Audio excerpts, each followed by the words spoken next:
think we're good to start. Welcome everyone. Federico Hendricks from ESMAP Energy Access. And well, happy to be here having this conversation on demand-side subsidies, in particular about the lessons learned from pilots that EnDev has taken place, has implemented in Liberia and Niger. This is the first of a two-part webinar presenting EnDev's work on demand-side subsidies that will refer to as either end-user subsidies or subsidies in the context of this conversation. They have done this in 4 countries: Liberia, Niger, Malawi, and Uganda. We are covering the first 2 countries in this case. 2 weeks from now, I believe we'll be talking about the other 2. The focus of today's conversation is what does it take to implement these demand-side subsidies in the context of nascent markets. And by that, we're talking about off-grid solar markets and places in which these markets are not fully developed and where infrastructure is weak, which carries a few challenges to the implementation of programs in general, subsidy programs specifically. The goal of this conversation is not only to share the results of these pilots, but to have a conversation about the challenges we've had, the successes we've had, but also how we can take into consideration what we've learned in the pilots into bigger operations, in particular those of the World Bank. Just briefly before we start with the discussion about these 2 pilots, and a bit more generally why we talk about demand-side subsidies in particular.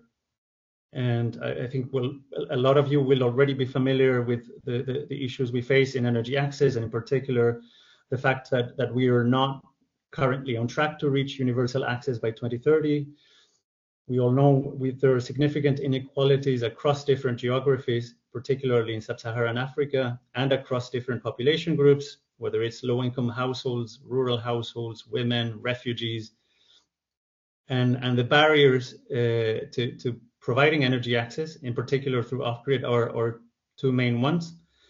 That would be, on the one hand, what we call supply-side barriers, which are about market development and getting these products through the places where we find people that need energy access. And the other would be the limited ability to pay. Typically in our programs, we implement both supply-side subsidy interventions and demand-side subsidies. The former are primarily about getting to support companies to get to areas where these energy access solutions are needed. Demand-side subsidies are primarily about reducing price specifically for the population that are facing these affordability barriers. So it's more about targeting subsidies to those that need it the most without distorting all of the efforts we have done to support market development. EnDev have been working, as I said, on demand-side subsidies in these 4 countries for about 3 years now.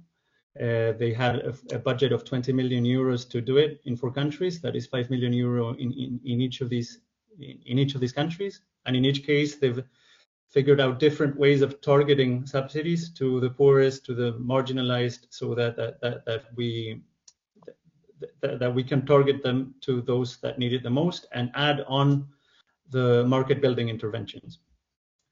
Why we're interested in showing this as part of our ESMAP work is because we have been quite involved in the implementation of these subsidies together with EnDev. We've collaborated on the concept development, on the methodologies to implement it, and now we're trying to figure out how we can take those lessons learned into our energy access operations together with governments.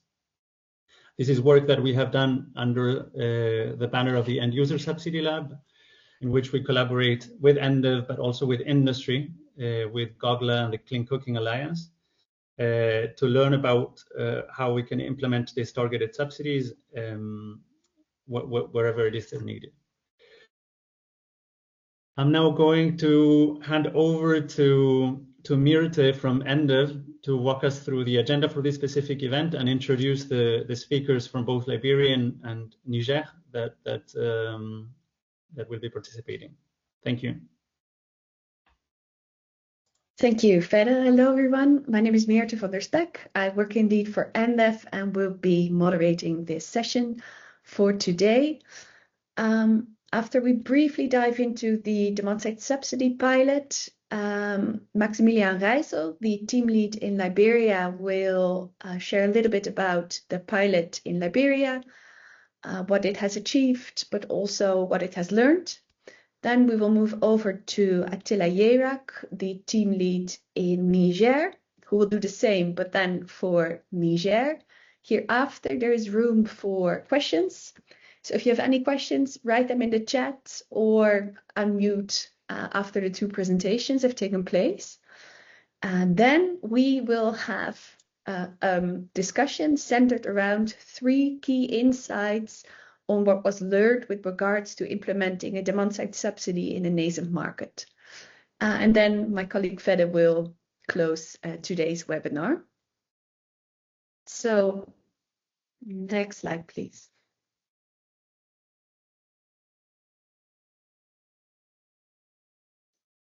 Thank you very much. So EnDev developed innovative demand-side subsidy approaches to facilitate access to energy to people living in extreme poverty, displaced populations, and who are all currently not reached by commercial markets. The pilot took place in 4 countries. Of today, 2 are highlighted, and in 2 weeks, indeed, the other 2 will be highlighted. And the overarching aim of the pilot was to contribute to the global learning and knowledge sharing, and as well to provide recommendations for future demand-side subsidy programs. Today, we will focus on what it means to implement a demand-side subsidy in a nascent market. And we learned that doing a DSS alone is not enough, maybe a spoiler. So having that said, I want to hand over to my colleague, Maximilian, for the DSS pilot in Liberia. Yeah, thank you, Mirte, and good afternoon, everyone. I think you already said DSS is not enough. That's also, I think, one of the lessons learned we definitely had in Liberia, and I'll come to that during the course of my presentation. So it's a pleasure to be with you here today and discuss demand-side subsidies and our pilot specifically that we implemented in Liberia in very close partnership with the World Bank and the Rural and Renewable Energy Agency and the lesser program. So where we basically offered a one-stop shop for participating companies where from EnDev side we offered demand-side subsidies, and through the World Bank, the government offered indirect subsidy, so basically a supply-side subsidy for this market.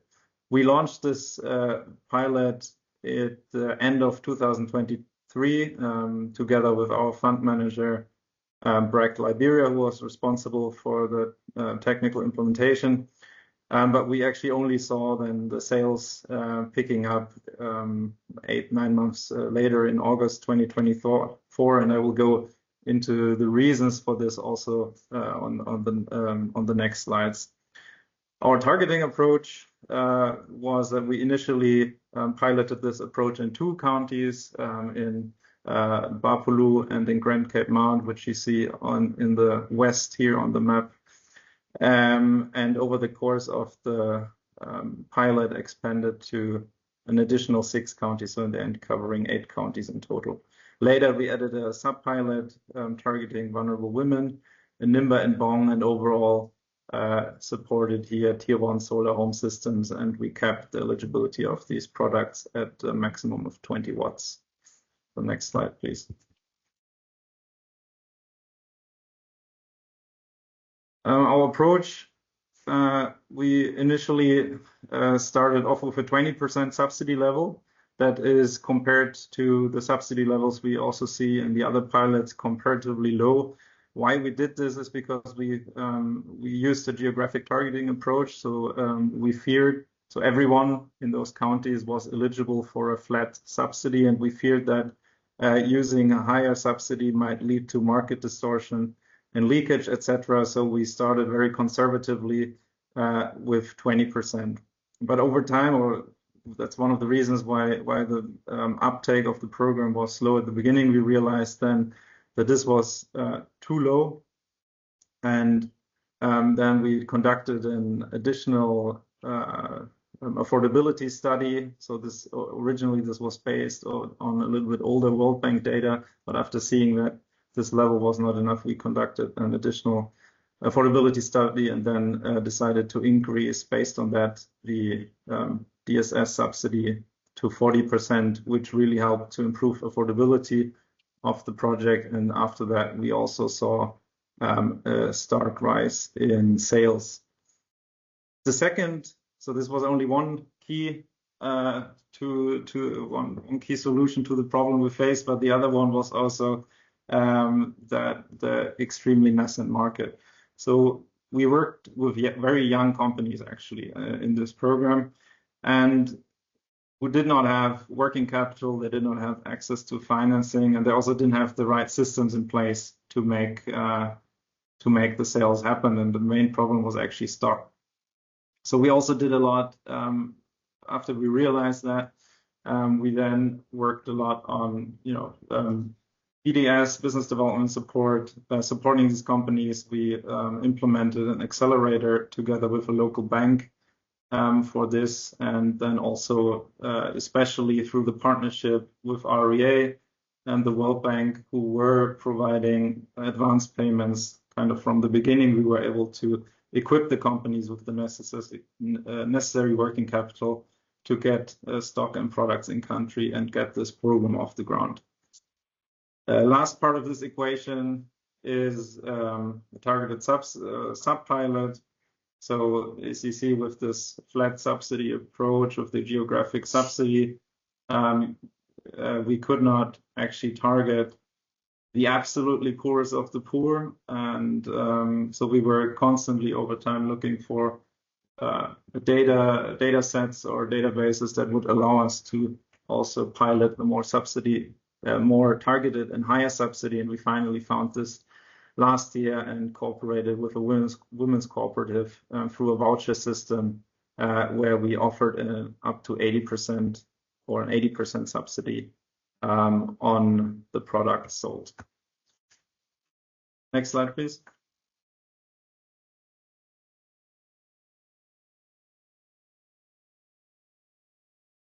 The results of this pilot you see on this slide. So we reached nearly 39,500, or we reached 39,590 people, which was just short of our target of 44,000, which we were quite happy with. And this includes 3,850 vulnerable women we reached through this voucher-based sub-pilot. Apart from this, quite extensive supply-side support we offered together with REA and the business development accelerator. And these activities also meant that capacities were built with the companies also for a future scale up, and which we are quite happy that we know that REA and the World Bank under the second phase of the LESSER program are intending to also scale this approach. So we're really happy that through our collaboration, we were able to demonstrate that demand-side subsidies are important and they work, and that we see a scale up here happening over the next years. Next slide, please.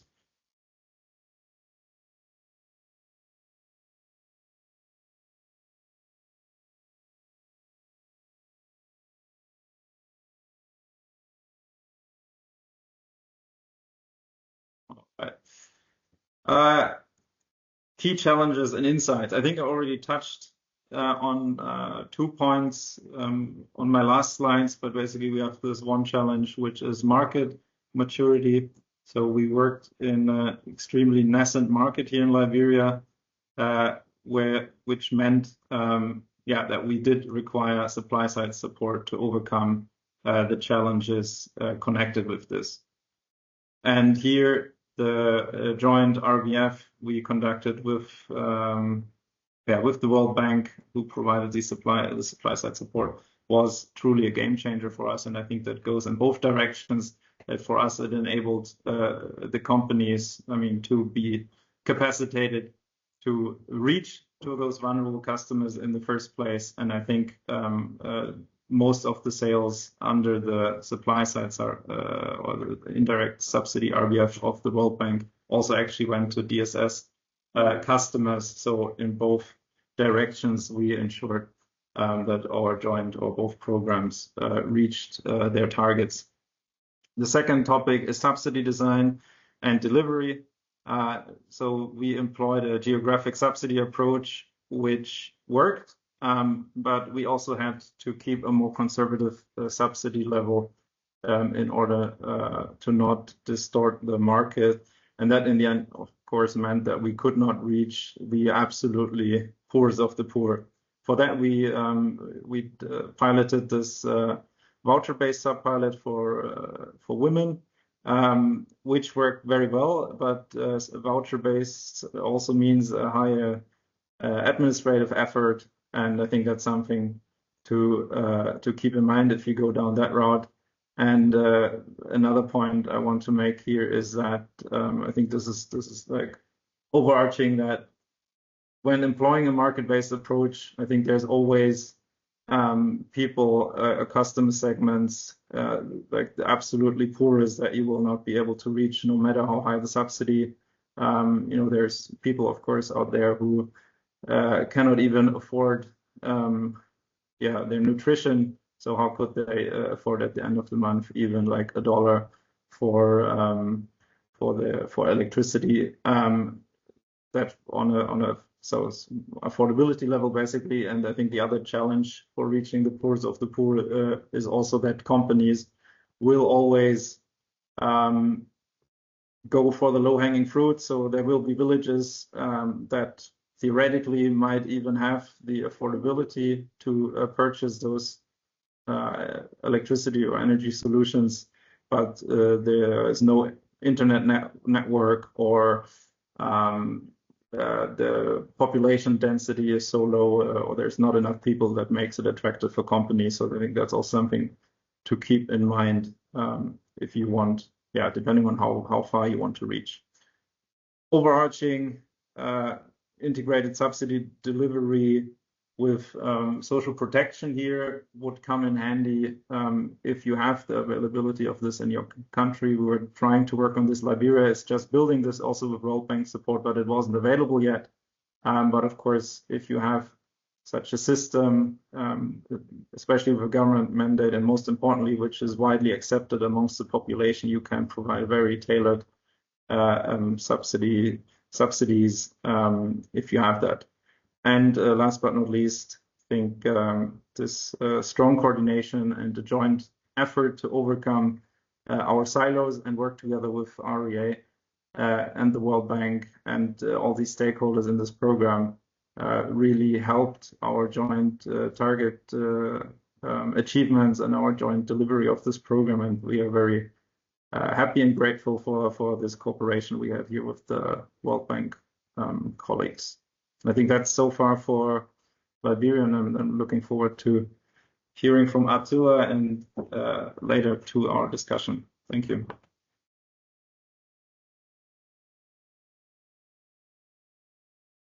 Thanks a lot. Yeah. Go ahead, Attila.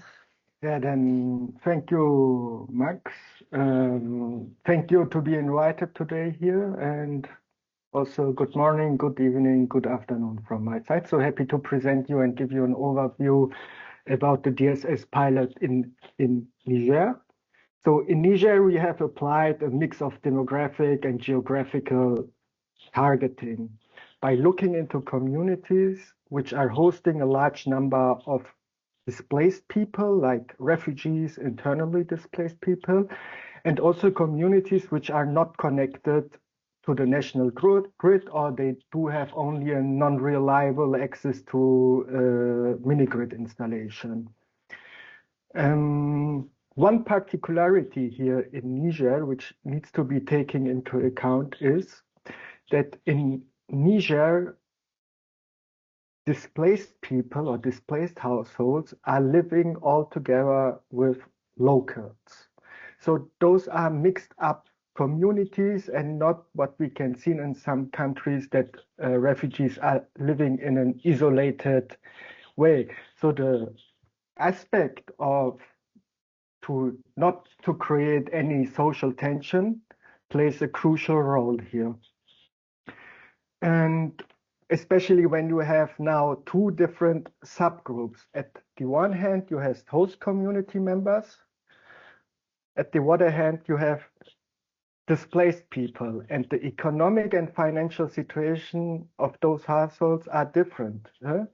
And there are strong variation, and that is challenging in the design phase in setting an appropriated or uniformized subsidy level. At the one hand, you need to avoid any market distortion by setting the wrong subsidy level for a system.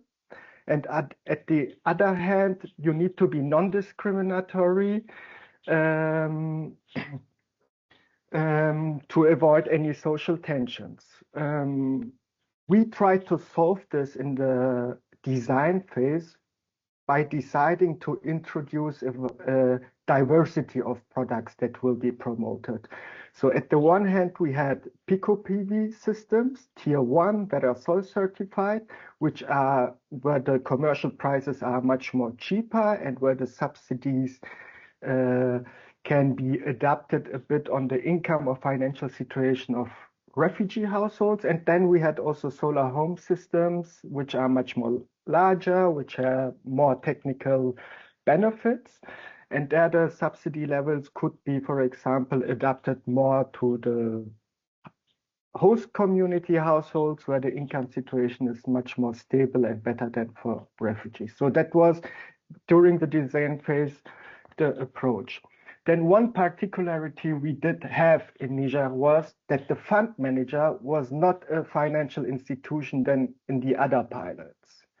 It was an international NGO with a lot of experience in the regions and in the field work. And this gave us a lot of advantage in implementing the project in the rural area. And also here, a World Bank engagement is foreseen. And last but not least, sales in Niger has taken place until May 26. This is a bit related to the fact that implementation in Niger started very, very lately. Next slide, please.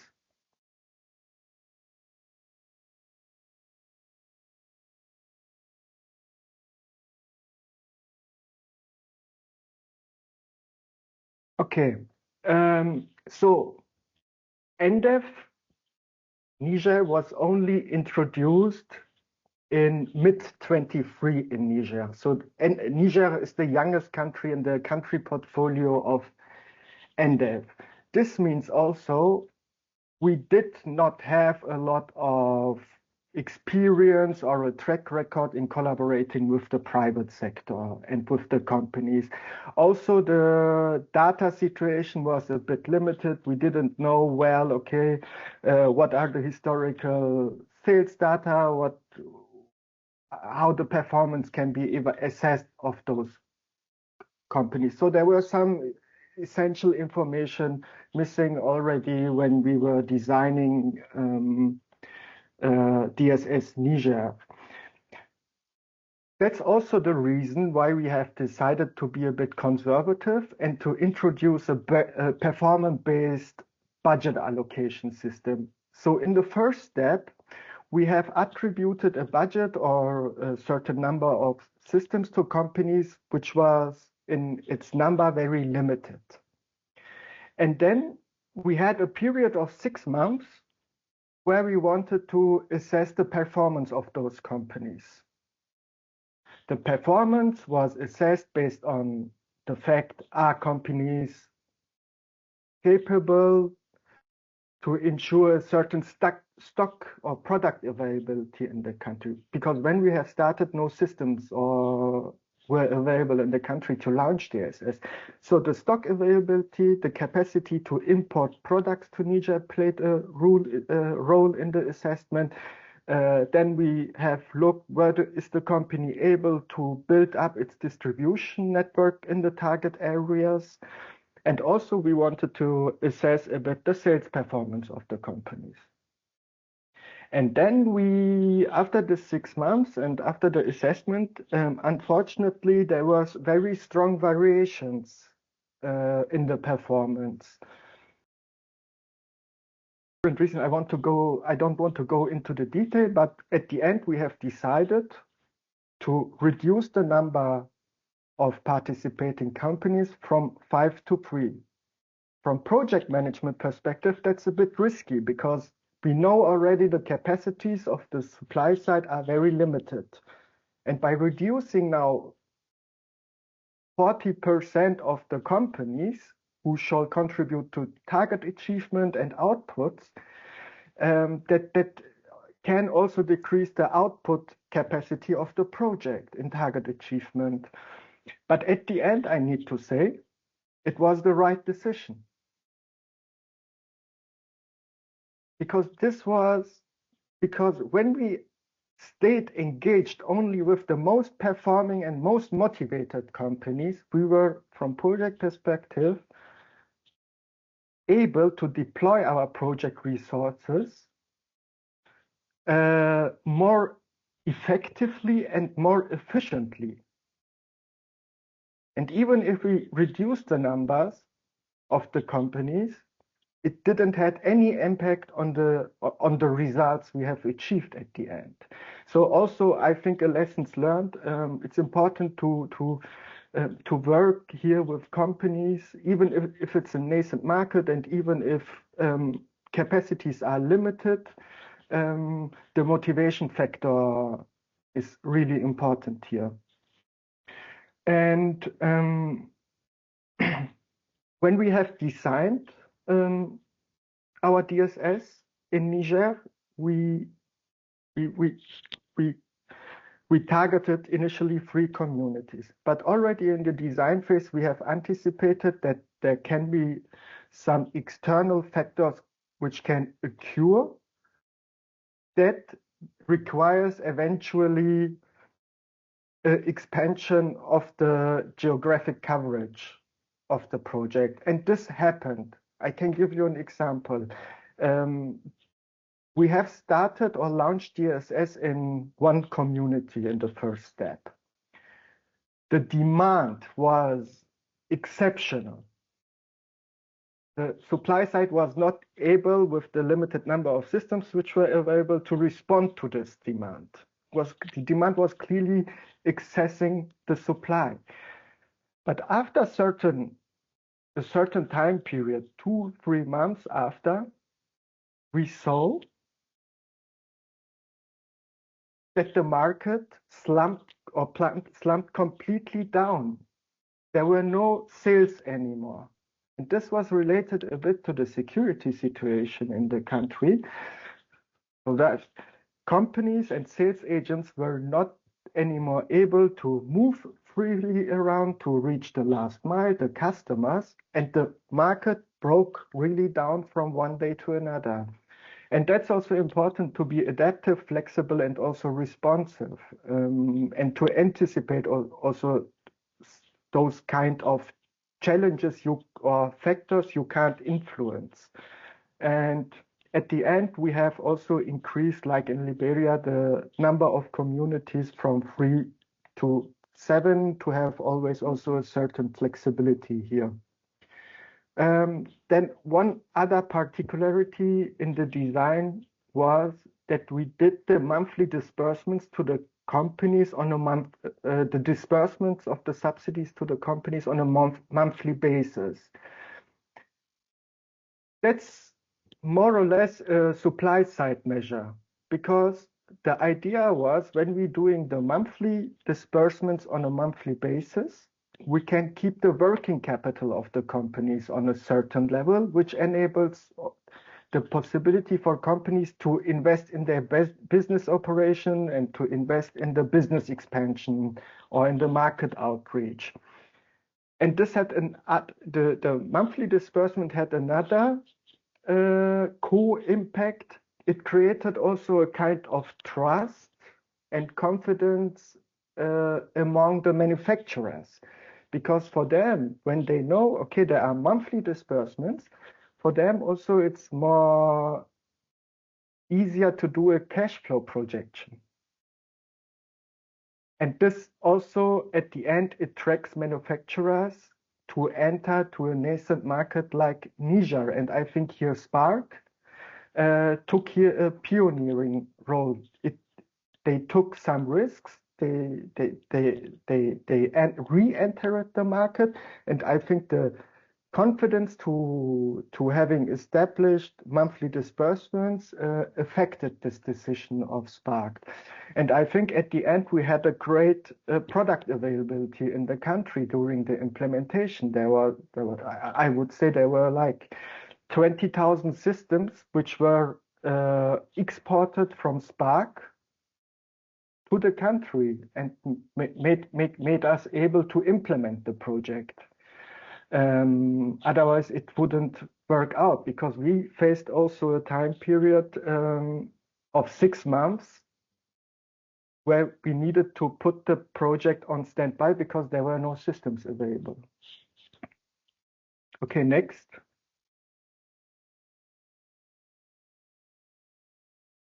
Okay, so I can present you only the results until December 25. Because the last verification round is now in progress, but at the end of December 25, we have reached more than 20,000 people. And with the preliminary results, I can already spoiler that also the overall target achievement of 35,000, more than 35,000 people has been reached, but we need to wait for the final verification results. And I think, so to make you remember again, we are working here in a nascent market. We are entering, especially at local level, into a new market, which was not reached by the commercial market yet. So it's also very important to establish a well-organized, well-structured distribution network at local level, which enables companies the possibility to distribute and sell systems in a very cost-efficient way. And I think one important achievement and approach was to engage community members, to train community members, and to integrate community members into the distribution chain. At the same time, it was also an obligation from our side to the companies that they need to establish a company presence, permanent company presence at local level, because you can mobilize community members in the last mile distribution chain, but it's also important that those community or those sales agents and technicians are well coordinated and working in a well coordinated manner.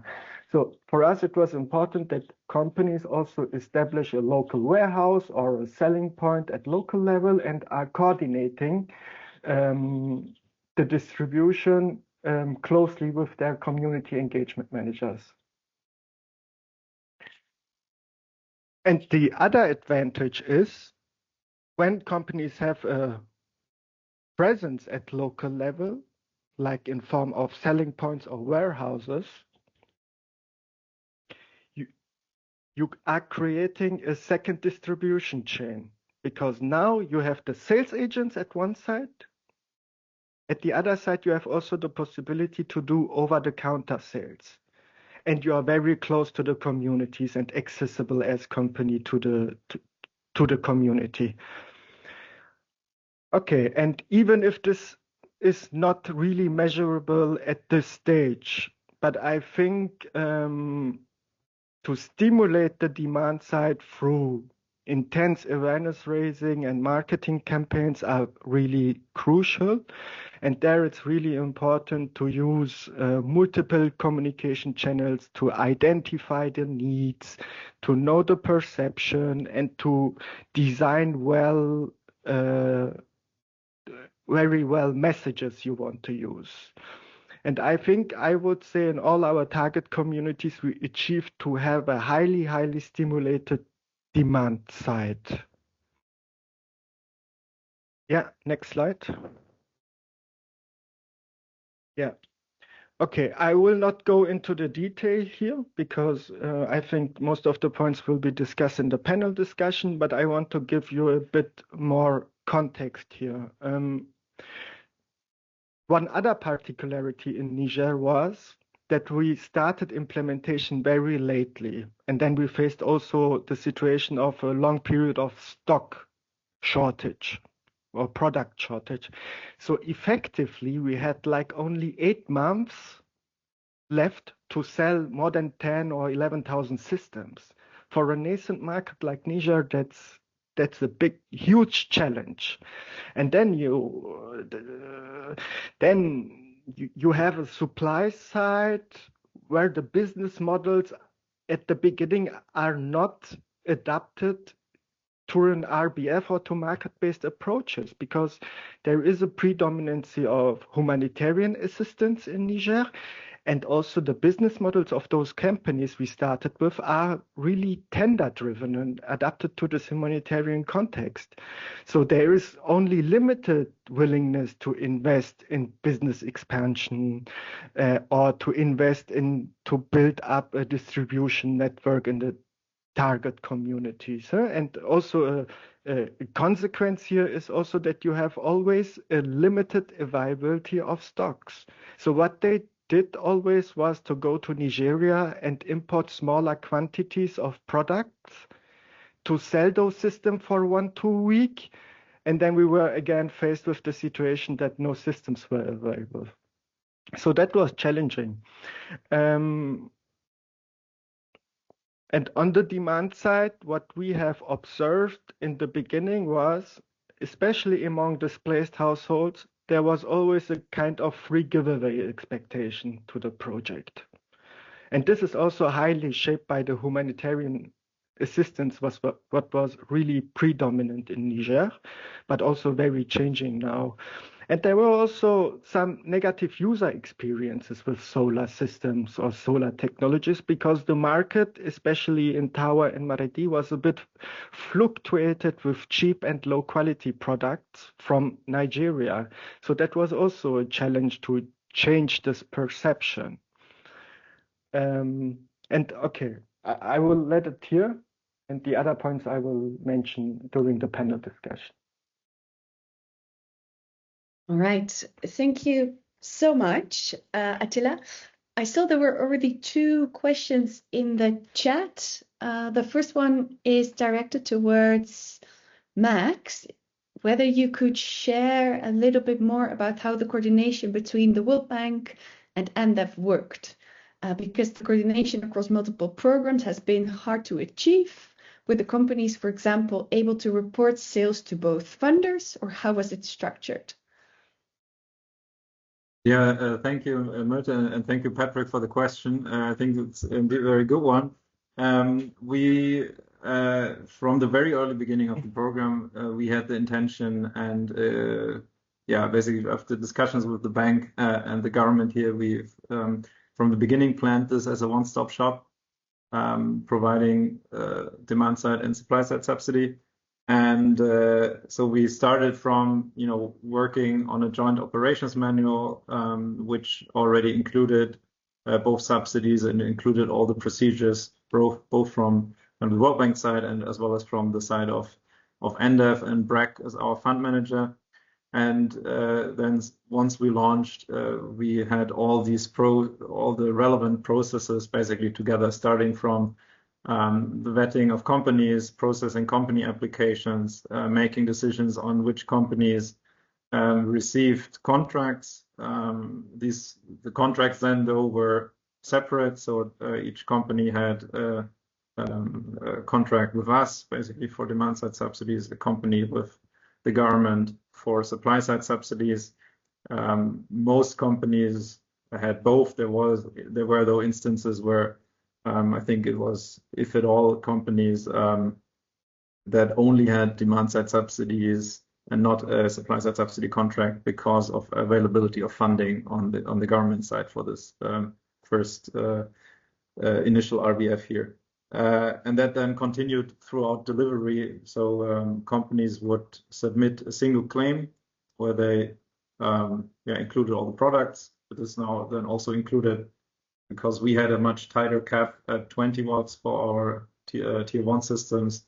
On the supply side, there was a support also to larger solar home systems. But all of these claims were then jointly processed. There was a single point of contact where a company submitted the claim to.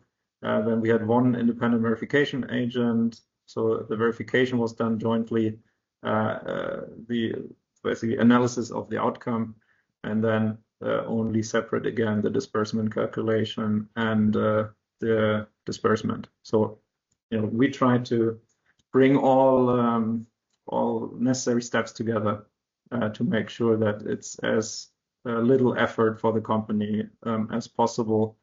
And I understand that it's really hard. I think for us it really helped that we had very good and very good discussions from the very beginning with the banks team and with the government here, and there was the joint willingness to really do this together, and that then worked out really well. Thanks.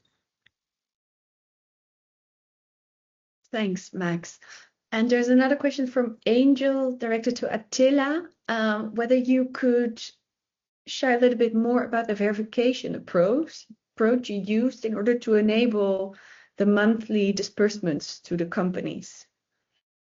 Okay, so I think overall, compared to the 3 other DSS pilots, in Niger we were a bit more exotic in our verification approach, because at the one hand we did it monthly. The reason I mentioned before, to keep the working capital high of the solar companies, to have a good cash flow projection for the manufacturer who serves the Nigerian market with solar products. At the other hand, we had a very high level of field verification, so which was clearly exceeding the minimum requirement at our level. I think we started with 30% of field verification of the sample size and 70% of telephonic or phone verification. This was also the reason for that was more or less to better learn about our pilot, how the pilot is adapted in the communities, and to quickly also understand what are the challenges we are facing on the field, because those kind of information can also can be found out mainly through the verification processes. And I think it was valuable, and we applied the 70-30 quota for like 4 or 5 months after we had a good learning level, and then it was reduced. I think reduced to 90-10 or 80-20, and that was under the purpose that to make the verification process more efficient and more smoother and more quickly. So this is how it was designed and how the strategy was. In practice, this is very challenging to do a monthly verification, and I personally wouldn't repeat this again, because especially when you're implementing in a market where RBF implementation, where there is not a lot experience in implementing an RBF among the implementing partners. And then there are so many barriers and challenging to conduct the verification on the field at timely. We are already facing in the first verification steps when the companies need to submit their claims that they have difficulties to submit us the information or the documents in a proper manner. So there is always a lack of information, there is always data which is not correctly fulfilled, and this is causing always confusion and back and forward. But what we have seen is also that over time, verification round by verification round, that the expertise increased among the implementation partners, and also the quality of the documents, or the overall quality of the verification process increased rapidly. And this was also important, especially when you have a very short implementation timeline, to go through this learning process very quickly. And the monthly ones helped a lot. Thank you, Attila. Looking at the time, I am going to move to the next bit. Any questions could be sent to us, and we will also produce a learning portfolio under the DSS, which sheds light on specific aspects of the different technical design elements of a demand-side subsidy, and verification will definitely be one of them. I am now very happy to introduce two new guests to continue the conversation. The first one is Mr. Shagunyang. Typo or not? No.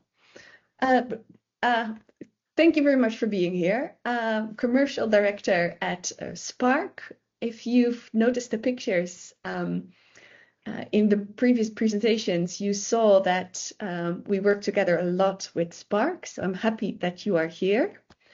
And secondly, Monsieur Haruna, who works at ANERSOL, the Nigerian agency for solar, linked to the government. So thank you very much for being here as well today.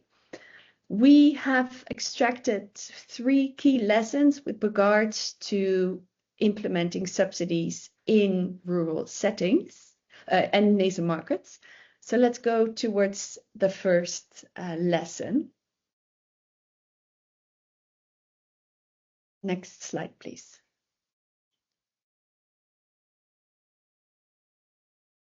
So, in nascent or barely existent markets like Niger and Liberia, demand-side subsidies addressed only part of the many barriers that were faced. DSS can stimulate demand, but supply-side support, financial and technical, as the colleagues already mentioned, had to be deployed simultaneously. So DSS is often designed to address affordability, but affordability was only one part of the problem. What else had to be built in order to make the subsidies work? For Niger, Attila, the solar market hardly existed. What supply-side measures turned out to be essential for DSS to work? I would say it didn't barely existed. There is a solar market, and there was also before a solar market. But I think we need to more question but it must be questioned, were the companies really RBF ready? Were the companies prepared to implement a market-based approach? Because that was a whole new thing. As I said, we had tender-driven business models. They did their business with solar, but it was tender-driven and not ready to implement an RBF like this. And of course, DSS is crucial and essential, because what is happening from the perspective of companies when you are reducing the end user price? By reducing the end user price in a certain community, for example, or a certain locality, you are creating in the first step real potential sales market, which would never been otherwise reached by the commercial market. So there is a potential sales market available where also companies are convinced they can sell there.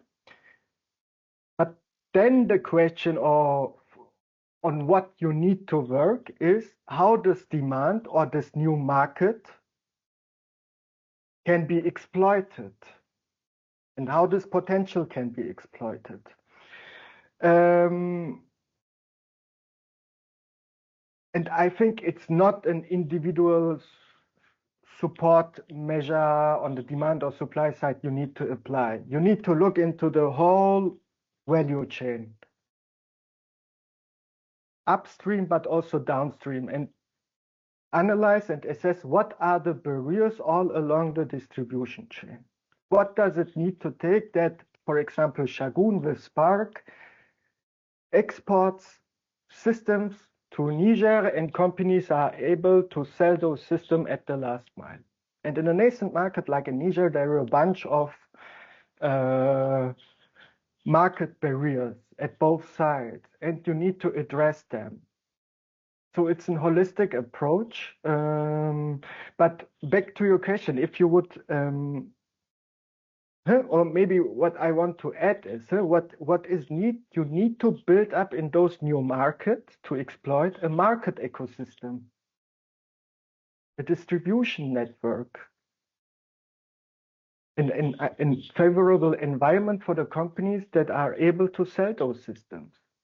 And now it's the question how quickly or in which extent companies can do this in a structured and organized way. And I think back to your question, so if I need to pick one support measure, then it would be the community engagement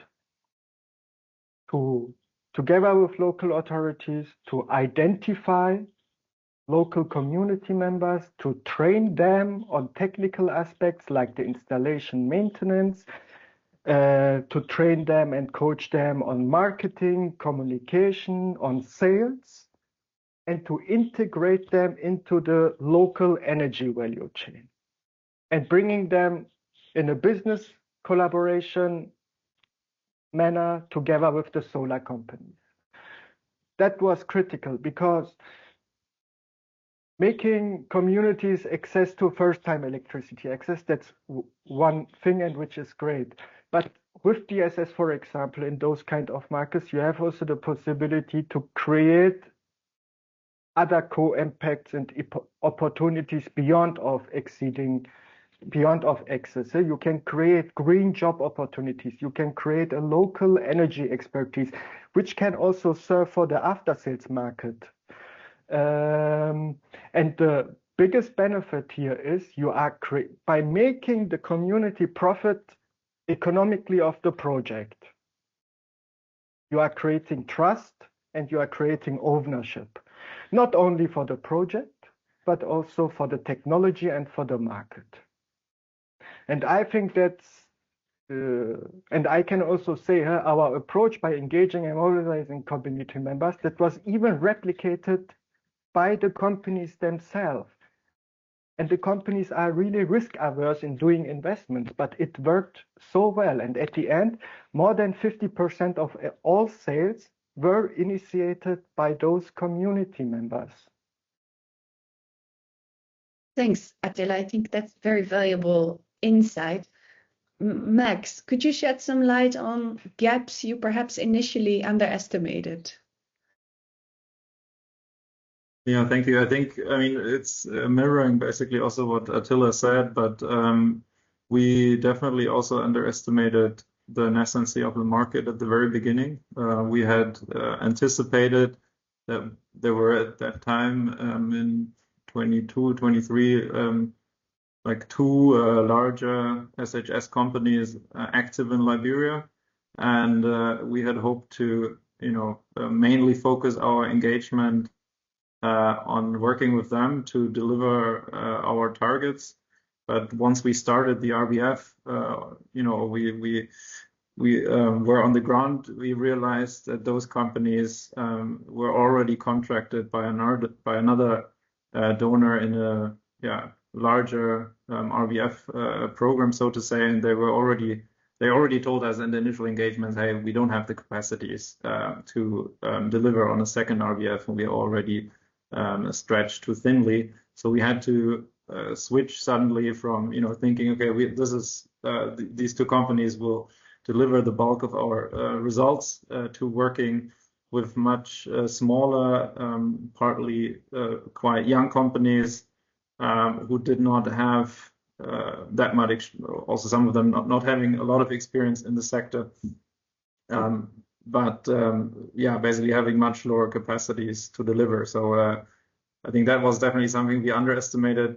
And that also meant that we had to deliver much more company capacity building and business development support than what we had anticipated. And it also meant that this working capital constraint was actually really severe. I mean, if we would have known, right, we would have factored in advance payments and so on from the very beginning. But we didn't think that this need was there on that scale, but we realized there was simply no stock in the country, and these companies, you know, they're small, they don't have the financial systems in place, they don't have audited accounts to get a loan from a bank, they can't afford.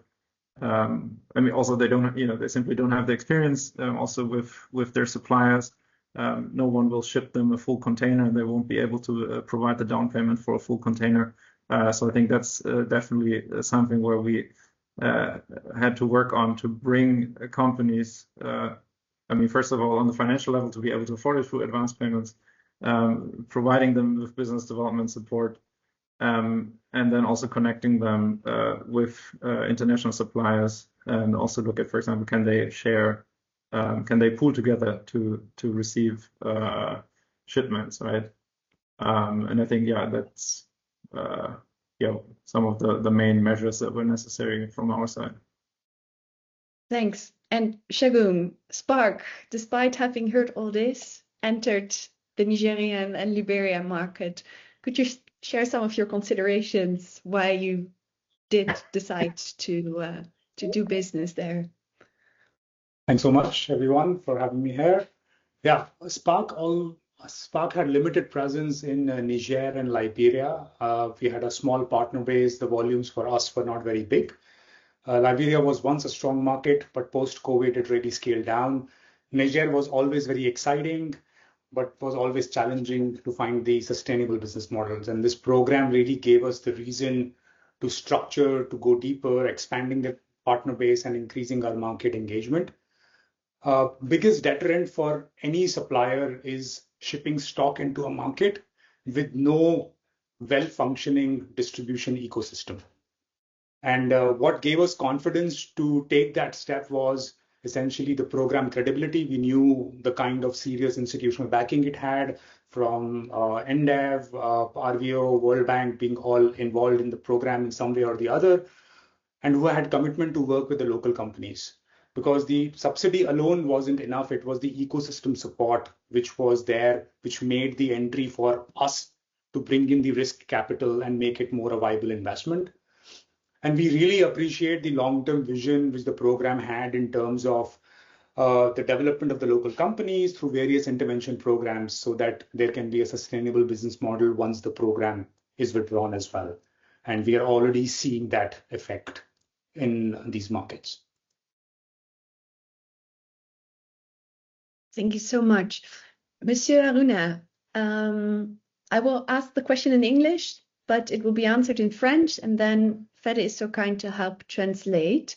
Could you share from the government perspective what role programs like DSS can play aside from lowering the price for the end users?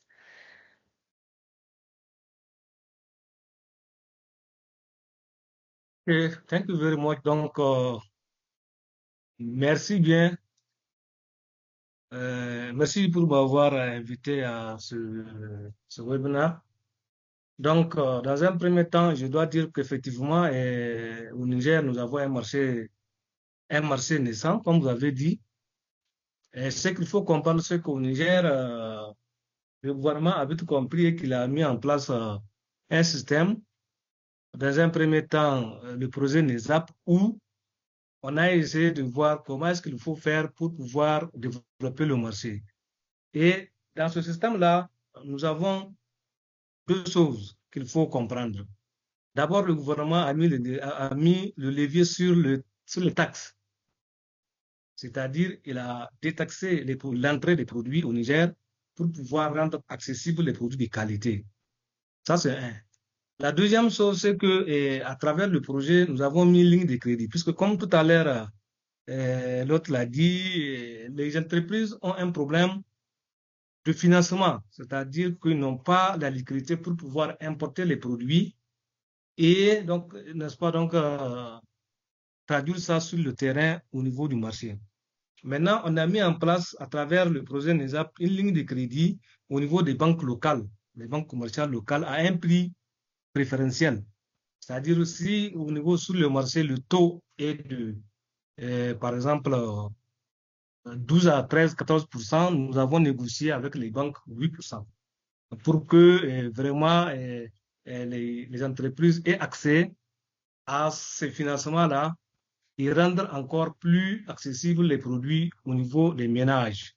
Et l'autre chose qu'il faut noter, c'est que nous avons mis une campagne de communication intense, donc à travers, n'est-ce pas, donc des ateliers, c'est-à-dire qu'on a essayé de sensibiliser les entreprises, les consommateurs à travers ces ateliers-là.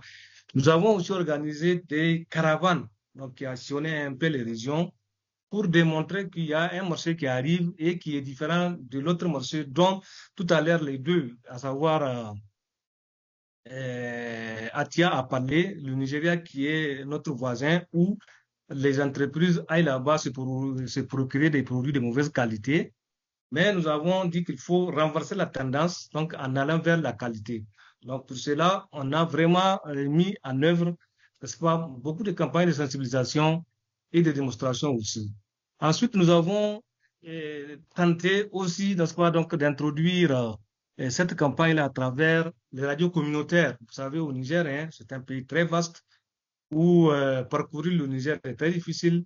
Maintenant, nous avons mis en contribution les radios communautaires pour pouvoir, n'est-ce pas, donc, atteindre les populations afin de les sensibiliser sur la qualité des produits qu'il faut se procurer que d'acheter un produit aujourd'hui et demain, il faut chercher à en procurer.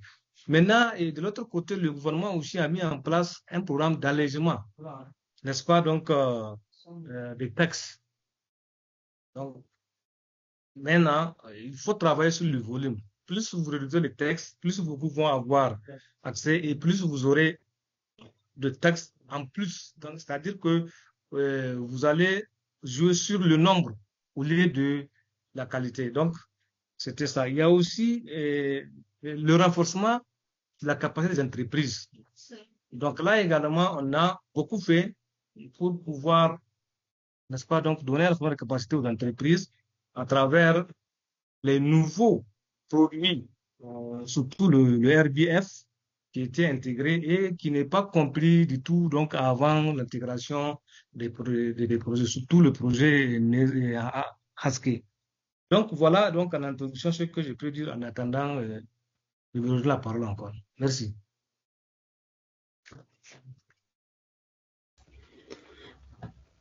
Thank you for that. I think some of you will have AI simultaneous translation activated that probably will do a better job than I. But in a nutshell, what our guest from ENDev was telling us is that to support the demand-side subsidy implementation, the government took a number of different steps to support the building of the market or the building of a conducive ecosystem for this market. And he cited some of the many things that they have done for that. For example, betting on quality verified products and supporting those through the exception of taxes. providing credit lines so that companies would be able to import equipment. They've managed to provide loans to these companies at preferential interest rates. They mentioned negotiating with banks to provide interest rates in the order of 8%, as opposed to a prevailing lending rate of around 15%. And then a lot of community awareness activities, so that people would bet on quality verified products as opposed to those that are not. And in particular mentioned road shows and radio. Some of these initiatives, I understand, have been implemented through the HASCA project that the World Bank is financing and implementing through ANERSO. If there is anything I forgot that is crucial, Monsieur Haroun, vous pouvez l'ajouter. Mais sinon, je pense que c'était un peu ça. Merci. En résumé. Thank you so much.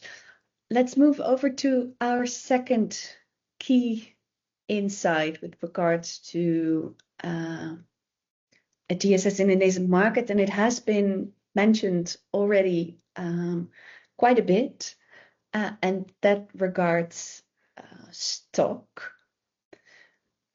Could we go to the next slide? Thanks. So in nascent markets, demand-side subsidies can create demand, but it does not translate into stock availability. In both countries, stock availability was a major issue and a bottleneck, and international suppliers might be reluctant to enter these markets, and local companies then face capital barriers, as mentioned. So how to go about this? Shagun, could you maybe start by telling a bit more about what made it possible to pre-finance the shipments or provide stock? Yeah, thanks so much. So yeah, as highlighted by Attila and by Max as well, that was one of the key barriers for the real good offtake of the program. So Spark shipped products upfront before the RBF payments came through, and we absorbed the working capital risk because the companies present, they did not have the financial means or the backing available. So initial structure, for example, in Niger was the DSS paid the distributors and then who paid to Spark. That created kind of two problems. One was the challenge with respects to access to Forex in some of the markets that sometimes created delay in payments, and sometimes also liquidity crunch at the distributor side when the funds were used for more pressing needs to run the working capital. And that was also when Attila and me discussed and we moved towards, it was decided to move towards monthly disbursement as well. And then the model evolved, like in Liberia, we moved to direct payments to Spark, where they made direct payments, the fund manager to Spark, and removed the intermediary risk entirely. Also in Niger, in the follow-up payments, we received upfront payment directly from the fund manager, and only a small portion was left over to be paid with RBF. What really helped us was the transparent and open conversation at all times with the program team. It allowed us to really flag risks early on and find workable solutions together, rather than us crying in our own corners and not finding solutions. And the biggest risk we carried were distributors delaying deployments and slow verification, holding up claims. What helped there was the program's genuine efforts to understand the ground level challenges, as I mentioned about the BDS support, and work with the companies to find solutions there as well. So yeah, that really helped move the needle. And we as Spark, we are open to doing this more, and because we feel this is really one of the critical problems in the ongoing RBF regime. But direct supplier payments is what we feel should be kind of structured in by default and not something which we have to negotiate each time. So something which other programs can also incorporate as part of their operations manual from the start to enable easy flow of products from the go. Thanks. Max, could you maybe share a little bit more about aside the extensive coordination with Spark, what other solutions did you find to assure stock was in country? Yeah, I think I already mentioned a bit earlier about how we approach this, but of course it was what Shagun just mentioned. But beyond that, it was also this business accelerator that we implemented with Bloombank here, local bank here in Liberia. Where we partnered with them. They already had an approach, or they already had an MSME accelerator, just not in the energy sector, and they had an interest to expand into the sector. And we basically provided support with them. So it was a mutually beneficial partnership there with the bank. And so they helped them to build their capacities, put all these financial systems in place, and at the end, at least one of those companies also received then a loan from the bank through this program, so that and could use this now to make another order. So this was definitely something that was hugely beneficial. And then I think what's important or was important, that we have to be flexible simply with how we deliver our subsidy, and that we don't get caught up too much in some theoretical concepts. Like for us, for example, at the beginning, we said, oh, demand-side subsidy means there cannot be any advance payments. But okay, then if you say that, well, you're not going to get any results, right? So be flexible on how you approach your subsidy delivery. And also just this approach of pooling orders and so on, and getting companies to come together with the same suppliers, for example. It's was paramount to see or help companies to understand here that they are not so much competitors, especially given that the market is so nascent and it's so large, and that they should and can cooperate and still grow together. Thank you. And Monsieur Aruna, what role does the government play in de-risking the market entry for international suppliers? Okay, thank you very much. Donc, pour nous, donc, le gouvernement a mis en place deux systèmes, deux approches pour pouvoir mettre en confiance les fournisseurs. Au niveau du projet NESAP, c'était vraiment une ligne de crédit, comme je le disais, pour que les entreprises aillent locales pour prendre, n'est-ce pas, donc, un crédit et puis importer les produits. Donc là, ça veut dire quoi? Ça veut dire que l'entreprise part au niveau d'une banque avec le prêt donc, à un taux préférentiel. Il prend le prêt et il préfinance, n'est-ce pas, les stocks. Maintenant, au niveau du projet Haske, c'est tout une autre approche, c'est-à-dire c'est maintenant un préfinancement de stock directement par le projet. Alors, qu'est-ce qui se passe? Aujourd'hui, nous allons signer un contrat avec les entreprises qui vont commercialiser ces produits. Maintenant, il se met en contact avec les fournisseurs, les fabricants, je veux dire. Et une fois qu'ils sont tombés d'accord, maintenant, le projet paye directement le fournisseur. Maintenant, pour mettre en confiance le fournisseur, on lui envoie une lettre de confort. C'est un instrument, n'est-ce pas, donc, c'est un instrument juridique qui permet, n'est-ce pas, à un parti, n'est-ce pas, d'engager sa volonté quand l'autre partie accomplit son engagement et de le payer. Donc, c'est ainsi qu'on versait 50% des produits à payer dans un premier temps pour que le fabricant puisse envoyer le produit. Une fois le produit sur le terrain au Niger, on lui envoie le montant restant. Donc, voilà pratiquement les deux méthodes, n'est-ce pas, donc, qui sont utilisées au Niger pour pouvoir, n'est-ce pas, donc, mettre en confiance, pour pouvoir vraiment résoudre le problème de stock. Et vous savez, comme il a dit, au début, vraiment, les entreprises n'ont pas de stock et ils n'ont pas les moyens pour se procurer des stocks. Il fallait mettre des instruments en place afin de les aider à avoir ces stocks. Donc voilà les deux méthodes. Merci.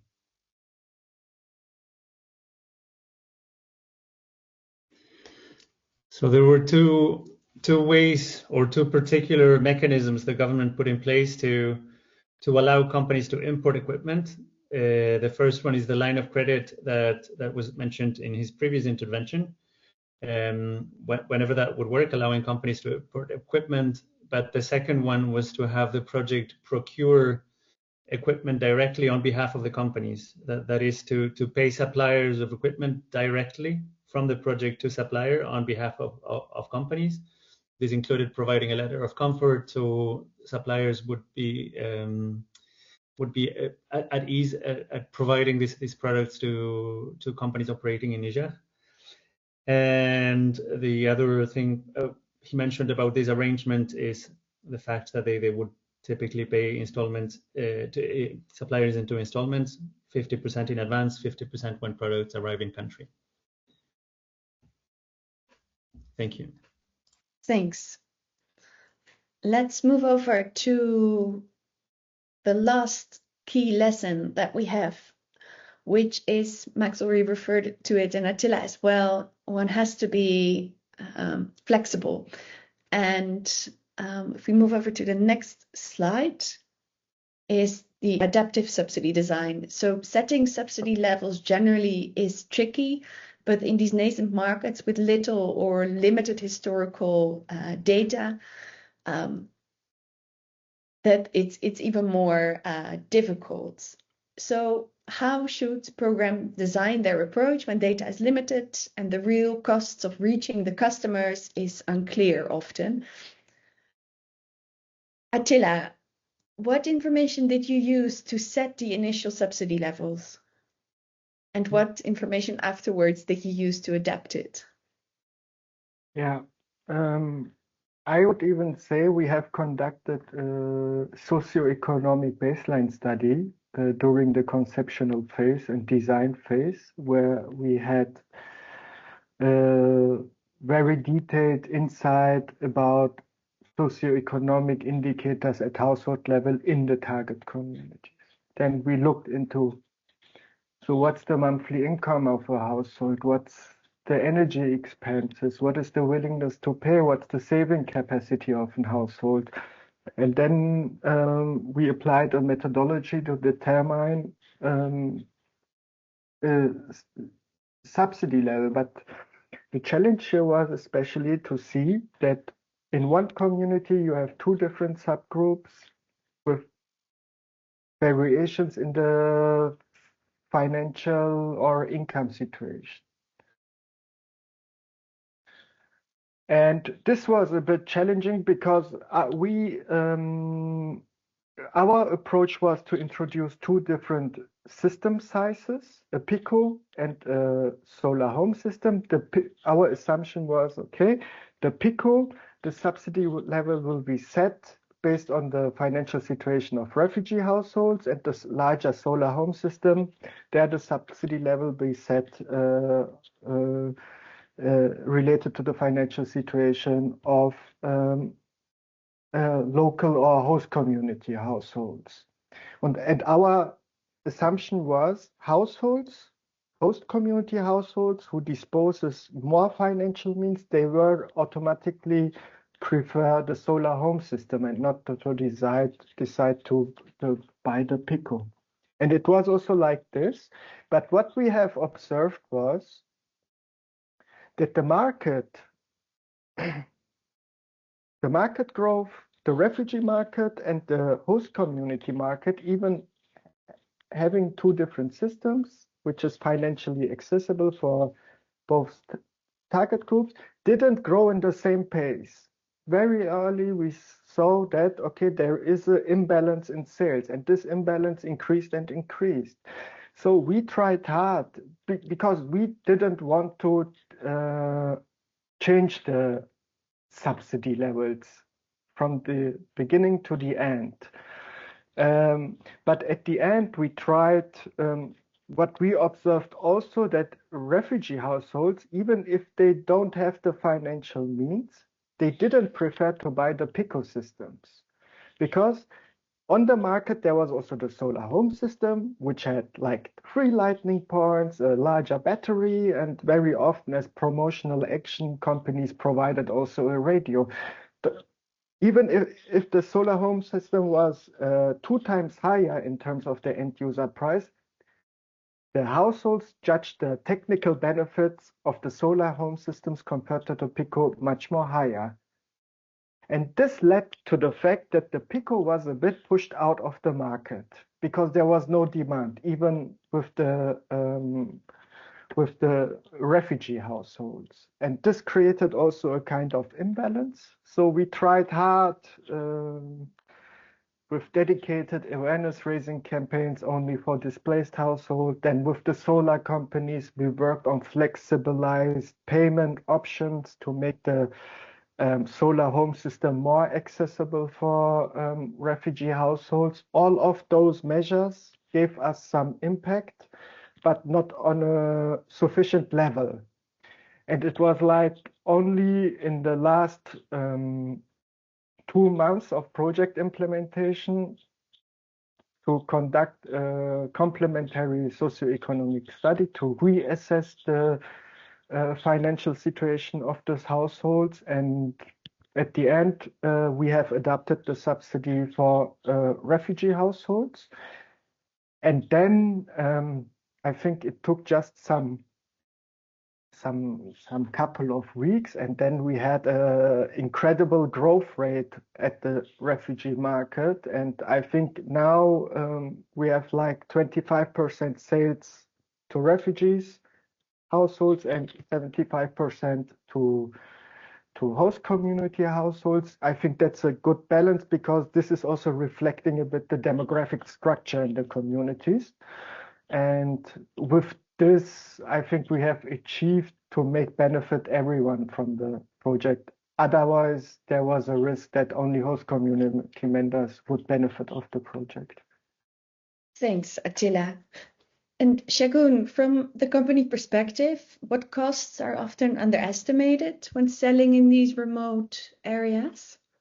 Yeah, I think probably repetitive, but I think the working capital gap between procuring and to eventually getting paid has a real cost. And I think it gets worsens with Forex non-availability or the other challenges. So that is something which at times gets unnoticed. And in general, the awareness and trust in solar at times can be low in the newer, smaller companies as well, who underestimate the longer sales cycle, higher cost per deployment in the really, really off-grid rural areas than what they had initially assumed. This, along with the after-sales cost, with no strong service infrastructure, is expensive and can be usually under budgeted. So that's also something we have been working closely with our distribution partners to ensure that they all are aligned and getting ready. And initiatives which EnDev has been doing in supporting companies like moving products to the focus areas or intervention with respect to really focused marketing also goes. And also these companies probably learn that how to make use of this. What Spark is really trying to do as I would say an ecosystem player, use DSS cycles to build the distributor capacity, all in terms of financially, in sales and after sales, so that the business survives when the subsidy phases down and sustainable business models are in place for eventually the markets to operate.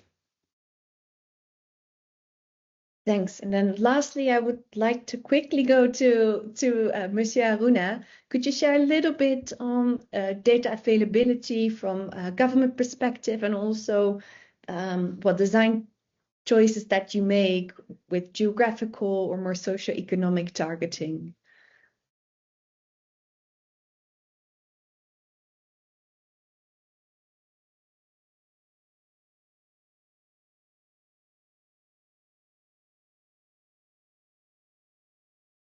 Are you still there? Yes. Yes, we can hear you. OK, I'm back, OK? OK, donc, merci beaucoup pour la question. Donc maintenant, au niveau du Vraiment, ici, ce qu'il faut comprendre,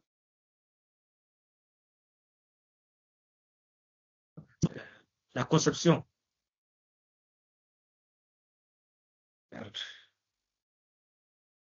Comme ça.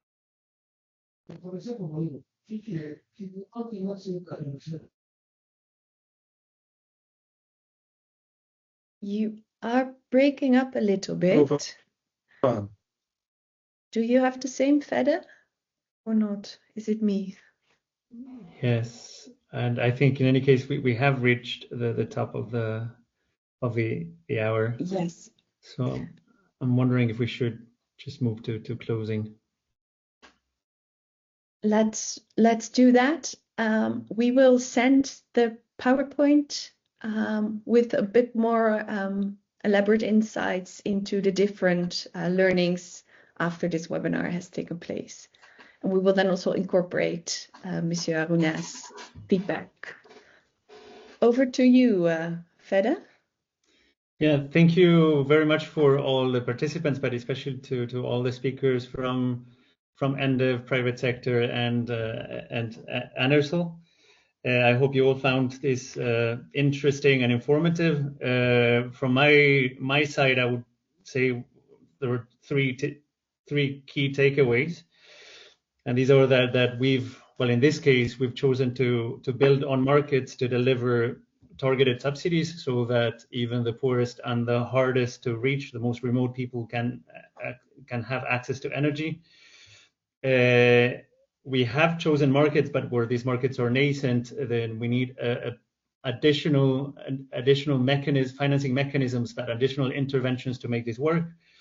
And you've cited quite a few. It goes from community awareness and engagement to supporting companies build their skills or access credit or wider policy or ecosystem interventions. I understand it was good that we also had World Bank funded programs implemented by by governments that were able to do some of these. And the third one is that this seems to yes, I'll just finish this. It seems to have worked, and we can integrate this type of subsidies into our World Bank funded operations to at the same time develop markets and also reach the hardest to reach. It will be a bit more complicated, but it's something that we have been able to do. Liberia, at least I understand, is a success story where there is a commitment to scale this approach. And it's something that we can look forward to doing it in other contexts where these type of solutions may be relevant. We in a couple of weeks will be talking about the other two countries, Malawi and Uganda. In the meantime, feel free to reach out with any questions you may have for EnDev or for our ESMAP team working on supporting this type of subsidies. I'll leave it at this. Thanks again a lot to the speakers and to the participants, and looking forward to the next one. Have a good day. Thank you. Bye-bye. Bye-bye. Thank you.